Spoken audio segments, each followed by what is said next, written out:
میرے انتہائی قابل احترام برادر مکرم حضرت مولانا محمد صدیق عثمانی صاحب دامت برکاتہ، میزبانان گرامی، برادران مکرم جناب ملک ظہیر صاحب اور ملک امجد صاحب، اور ہر دل عزیز مسلمان بھائیوں، دوستوں اور بزرگوں، سن 24 ہجری یکم محرم الحرام کو مدینہ منورہ میں امیر المؤمنین خلیفہ دوم صحابی رسول حضرت سیدنا عمر رضی اللہ تعالی عنہ کی شہادت ہوئی۔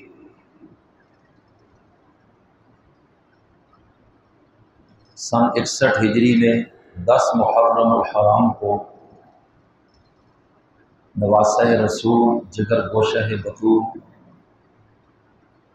فرزند علی حضرت سیدنا حسین ابن علی رضی اللہ تعالی عنہ نے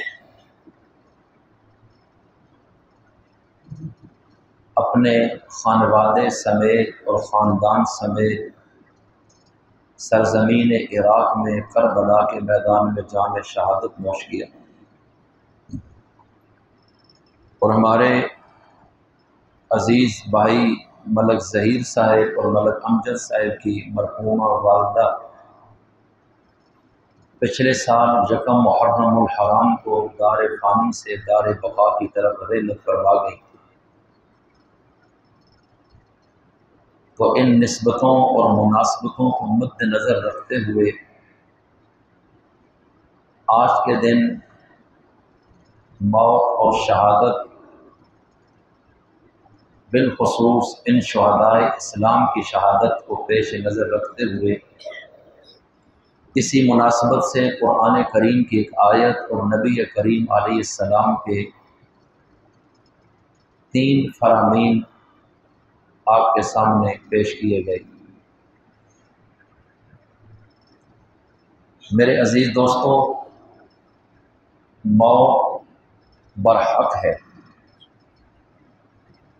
اللہ تعالیٰ نے اس کائنات کو بنانے سے پہلے اس کائنات کو ختم کرنے کا فیصلہ فرمایا تھا، اور جو کچھ ہمارے پاس ہے یہ بھی سب کچھ ختم ہونے کے لیے، اور جو اللہ کے پاس ہے وہ ہمیشہ کا ہے۔ ما عندکم ینفد وما عند اللہ باق۔ اللہ تعالیٰ فرماتا ہے جو تمہارے پاس ہے وہ ختم ہو رہا ہے، ختم ہو جائے گا، اور جو میرے پاس ہے وہ ختم ہونے والا نہیں۔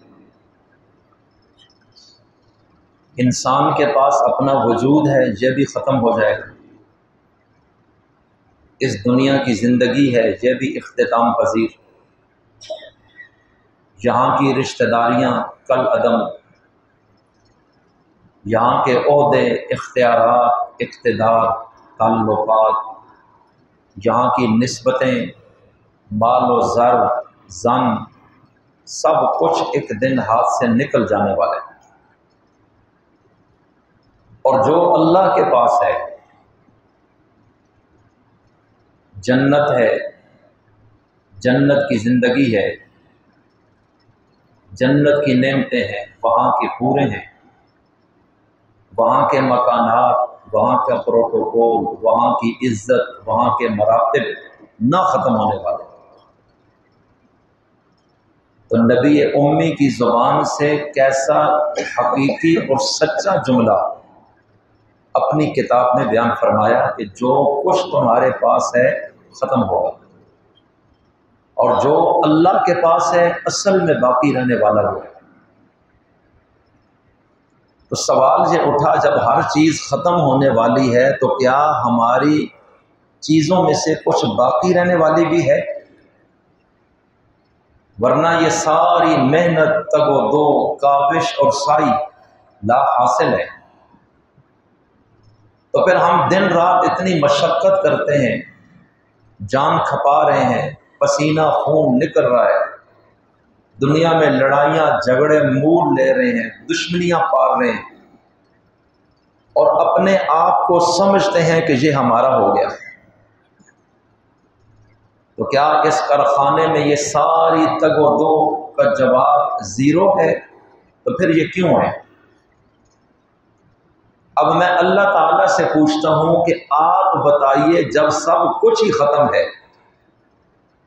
تو آپ نے ہمیں اس ختم ہونے والے میدان میں بھیجا کیوں؟ تو اللہ تعالیٰ جواب دیتا ہے، والباقیات الصالحات خیر عند ربک ثوابا وخیر عملا، سورۃ الکہف، کہ باقی رہنے والی چیز نیکیاں ہیں۔ نیکیاں کیا چیز ہے؟ نیکیاں۔ اچھا بولو، نیکیاں۔ اللہ کہتا ہے یہ ایک چیز ہے جو باقی رہے گی، خیر عند ربک، تیرے رب کے نزدیک یہ بہتر ہے اور اصل چیز یہ ہے تمہاری، ثواباً، ثواب کے لحاظ سے، وخیر عملا، اور جب سارے اسباب ایک ایک کر کے ٹوٹ گئے، نکل گئے، اپنوں نے قبر میں ڈال کر منو مٹی ڈالی، چند دن روک کر بھول گئے کہ قبر میں ڈالا کیسے تھا، اب جب ساری دنیا نے تجھے نظر انداز کر دیا تو اب تیری امید کہاں ہوگی؟ خیر عملا، امید کے لحاظ سے بہترین چیز جو تجھے رب کی طرف سے پر امید کرے گی وہ تیری باقی رہ جانے والی نیکیاں ہیں۔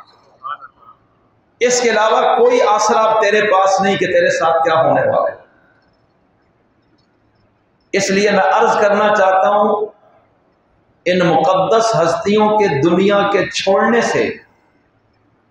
ہمیں یہ سبق مل رہا ہے کہ ہم بھی اپنی اس دنیا کو آخرت کے لیے وقف کریں، اور دنیا اور آخرت کا مقابلہ ہو تو دنیا کو قربان کر کے آخرت کو سینے سے لگا لیں۔ اور سچے نبی جتنے بھی دنیا میں آئے وہ یہی پیغام دینے آئے اور یہی کچھ کر کے دکھایا اور لوگوں کو کرنے کا حکم دیا۔ ان کی محنت کا میدان دنیا نہیں آخرت ہی تھا۔ دنیا بقدر ضرورت بوقت ضرورت استعمال کی، مقصد نہیں بنایا، اور آخرت کے لیے ہر وقت ہر عمل کیا، اور اس کے لیے آگے سے کوئی پھاٹک نہیں تھا کہ بس اتنا کر لیا اب مزید ضرورت نہیں۔ تو کام آنے والی چیز کیا ہے؟ ایمان۔ اب بولے میرے ساتھ، کیا چیز ہے؟ ایمان۔ اس کے بعد نیک عمل، اور جب آپ حق کے راستے پر چلے تو لازمی طور پہ مزاحمت ہوگی، آپ کے نفس پر دباؤ پڑے گا، اللہ کے کچھ حکم ایسے ہوں گے کہ نفس نہیں چاہے گا کہ یہ کرو، لیکن آپ نے استقامت اور صبر دکھانا ہے۔ یہ تیسرا مرحلہ ہے، اور صرف خود نہیں چلنا، دوسروں کو بھی اس راستے پر چلانا ہے۔ اللہ قرآن کریم میں فرما رہے ہیں، والعصر، قسم ہے زمانے کی، یعنی زمانہ اس بات پر گواہ ہے اور تاریخ شاہد ہے جو ہم بتانے لگے ہیں یہ سچ ہے۔ ان الانسان لفی خسر، قسم ہے زمانے کی، اور یہ بات حقیقت ہے کہ انسان سارے کے سارے ڈوب گئے، ان کی محنت ناکارہ ہو گئی، جمع پونجی ہاتھ سے نکل گئی، وہ برباد ہو گئے اور نقصان میں چلے گئے۔ یہ بات وہ ذات کر رہی ہے جس نے انسان کو بنایا۔ اللہ کو قسم اٹھانے کی کیا ضرورت ہے؟ لیکن وہ میرے اور آپ کے لیے کہ انسان مجھ پر یقین رکھے، کہیں اپنا نقصان نہ کر بیٹھے، ورنہ اللہ کا کچھ نہیں بگڑے گا۔ والعصر، قسم ہے زمانے کی، کہ تاریخ پڑھ کر دیکھ لو کہ کس طرح کے لوگ اور قومیں برباد ہوئی ہیں۔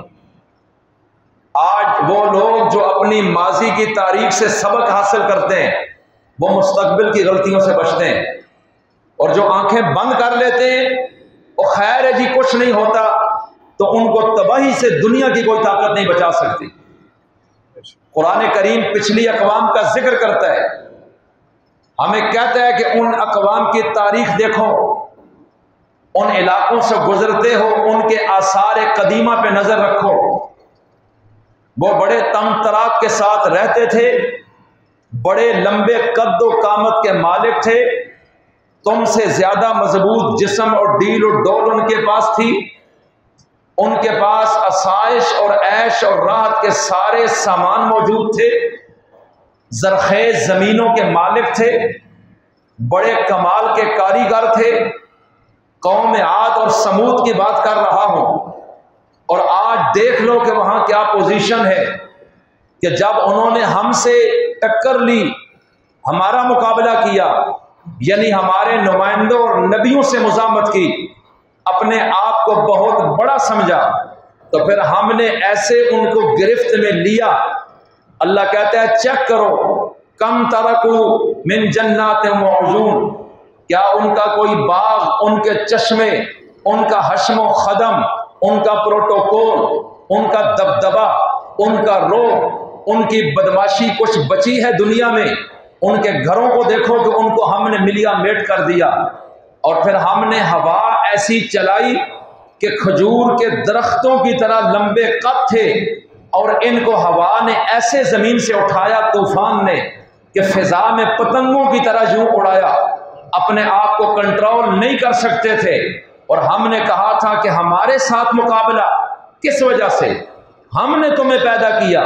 پانی کے قطرے پہ ہم نے فوٹو بنایا، قوت ہم نے دی، طاقت ہم نے دی،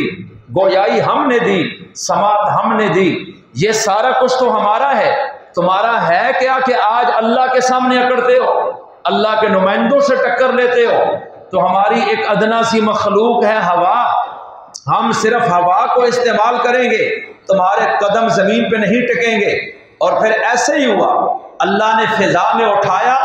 اور اتنا ایسے گھمایا کہ آپس میں ان کے سر ایک دوسرے سے لگتے تھے اور جگہ پہ مر کر زمین پہ گرتے تھے۔ اللہ قرآن کریم میں کہہ رہا ہے، پارہ 29 میں سورۃ الحاقہ میں اعلان کیا ہے کأنہم اعجاز نخل خاویہ، لمبی لمبی لاشیں ان کی زمین پہ اس طرح پڑی تھیں، ہزاروں لوگ جس طرح کھجور کے تنے اور درخت کٹے ہوئے زمین پہ گرے ہیں، اور مجال نہیں کہ اب کوئی ان میں سے ہل سکے اور بول سکے، اور وہ ساری بنی بنائی دنیا ان کی تباہ و برباد ہو گئی۔ اس لیے مجھے بلند آواز سے بتائیے کہ ہم سب کو پیدا کرنے والا کون ہے؟ جن کا عقیدہ اور ایمان ہے دھیان سے اور زور سے بولے، کون ہے؟ اللہ ہی ہے۔ اللہ یہ کہہ رہا ہے کہ جب میں ہی ہوں، مجھ سے زیادہ طاقتور بھی کوئی نہیں، مجھ سے زیادہ سچا بھی کوئی نہیں، تو میں قسم اٹھا رہا ہوں تمہیں یقین دلانے کے لیے، حالانکہ میں نہ بھی قسم اٹھاؤں تو میری بات سچی ہے، لیکن کہیں تم غلط فہمی میں نہ رہو، شیطان تمہیں ورغلا نہ دے کہ ہو سکتا ہے یہ بات ایسی نہ ہو۔ تو میں قسم اٹھاتا ہوں کہ زمانے کی قسم ہے، تاریخ کو ذرا پڑھ لینا کہ یہ بات تاریخ کے اوراق میں بھی تمہیں ثابت شدہ ملے گی۔ ان الانسان لفی خسر، کہ سارے انسان خسارے اور گھاٹے میں چلے گئے۔ یا اللہ پھر کامیاب کون ہوا؟ اب اگلا جملہ فرمایا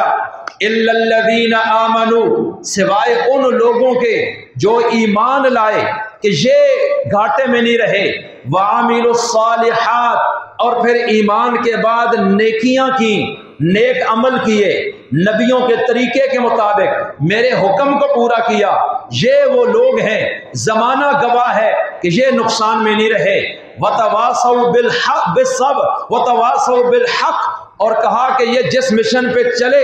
دوسروں کو بھی کہتے رہے یہ راستہ ٹھیک ہے، اور حق کی تاکید اور تلقین کرتے رہے، یہ اپنے مشن سے رکے نہیں ہیں، اور یہ وہ لوگ ہیں زمانہ گواہ ہے کہ یہ کامیاب ہوئے۔ وتواصوا بالصبر، مقابلے میں آندیاں چلی، طوفان آئے، مزاحمتیں ہوئیں، ہجرتیں ہوئیں، جیلیں ہوئیں، قربانیاں ہوئیں، تلواریں چلی، نیزے چلے، خنجر چلے، لاشیں گری، جسم کے ٹکڑے ہو گئے، لہو لہان ہو گئے، بچے یتیم ہو گئے، بیویاں بیوہ ہو گئیں، شہر اجڑ گئے، لیکن یہ جس مشن پہ تھے بے صبر، اتنا صبر اور استقامت کا پہاڑ بنے کہ زمانہ تو پھر گیا لیکن یہ اپنے ایمان سے نہیں پھرے۔ اللہ کہتا ہے ان صفات کے جو لوگ اس کائنات میں گزرے ہیں، میں قسم اٹھا کر کہتا ہوں کہ وہ کامیاب ہو گئے۔ اب دیکھو سورۃ العصر میں اللہ نے پورے قرآن کا خلاصہ بیان کر دیا۔ امام شافعی رحمۃ اللہ علیہ فرماتے ہیں کہ اگر اللہ تعالی انسانوں کی ہدایت کے لیے کوئی سورت بھی نازل نہ کرتا، صرف سورۃ العصر نازل کرتا تو یہ بھی کافی تھی۔ اس میں ہر چیز کو سمیٹ کر رب نے رکھ دیا ہے۔ پورے قرآن کے مضامین کو سمیٹو اور ایک لائن میں اگر لا کر ذکر کرو تو وہ قرآن کی سورۃ العصر بنے گی، جس کا میں نے لب لباب آپ کے سامنے پیش کیا۔ اس لیے بھائیو عرض یہ کرنا ہے کہ ہمیں زندگی دینے والا کون ہے؟ زور سے بولو، اونچا بولو، اللہ ہے۔ تو موت دینے والا کون ہے؟ اب وہ رب کہتا ہے پارہ 29 میں الذی خلق الموت والحیات، وہ رب ہے بڑی قدرت والا جس نے موت کو پیدا کیا اور زندگی کو پیدا کیا۔ اس آیت کریمہ میں جو پارہ 29 میں سورۃ الملک کی آیت ہے اور سٹارٹنگ میں ہے، کیا اعلان ہے کہ اس نے موت کو پیدا کیا اور زندگی کو پیدا کیا۔ اس آیت میں ترتیب میں موت پہلے ہے، زندگی بعد میں ہے۔ گویا کہ زندگی دینے سے پہلے اللہ نے اس کو ختم کرنے کا فیصلہ کیا تھا تاکہ جس کو زندگی ملے وہ فرعون نہ بنے، اس میں عقل خانی پیدا نہ ہو جائے، اس میں تکبر نہ ہو، وہ ظالم نہ بن جائے۔ اس کو پتہ ہوگا زندگی کا توڑ موت پہلے سے ہے، ایک دن میرے گردن کا سریا موت نے نکال دینا ہے، یہ مال مجھ سے موت نے چھین لینا ہے، یہ رشتہ داریاں موت مجھ سے چھین لے گی۔ اور موت اتنی بے رحم چیز ہے جس نے نہ بادشاہ کو چھوڑا، نہ وقت کے پیغمبر کو چھوڑا، نہ وہ موت کے فرشتوں کو چھوڑے گی۔ اس لیے زندگی ہمیں رب نے دی ہے تو موت دینے والا بھی کون ہے؟ زور سے بولو۔ جو بندہ اپنی موت کو یاد رکھے اس میں تکبر پیدا ہی نہیں ہو سکتا۔ اگر یاد رکھے تو یہ یاد رکھنا، موت سے بڑا پیر کوئی نہیں، اس سے بڑا مربی کوئی نہیں، اس سے بہترین مصلح کوئی نہیں، اس سے خوبصورت نصیحت کرنے والی چیز کوئی نہیں۔ امیر المومنین حضرت سیدنا فاروق اعظم نے اپنی ہاتھ میں جو چاندی کی انگوٹھی پہنی تھی اس میں ایک جملہ لکھا ہوا تھا، کفا بالموت واعظا، کہ نصیحت کے لیے موت ہی کافی ہے۔ بے شک تبلیغی جماعت ہمیں کبھی نہ ملی ہو، مولانا صدیق نے کبھی بھی جمعے میں ہمیں تقریر میں کوئی بات نہ سمجھائی ہو، بے شک ہمارے پاس کبھی بھی کوئی خطیب نہ آیا ہو، ہم نے کوئی کتاب بھی کبھی نہ پڑھی ہو، لیکن رب نے عقل دی ہے، ہم نے لوگوں کے جنازے اٹھتے ہوئے دیکھے ہیں۔ حضرت عمر سے زیادہ عقل مند بندہ حضور کے بعد اس امت میں کم ایمان جنا ہے، اور انہوں نے اپنی انگوٹھی پر یہ لکھوایا ہوا تھا کفا بالموت واعظا، گویا کہ اپنے آپ کو کہتے تھے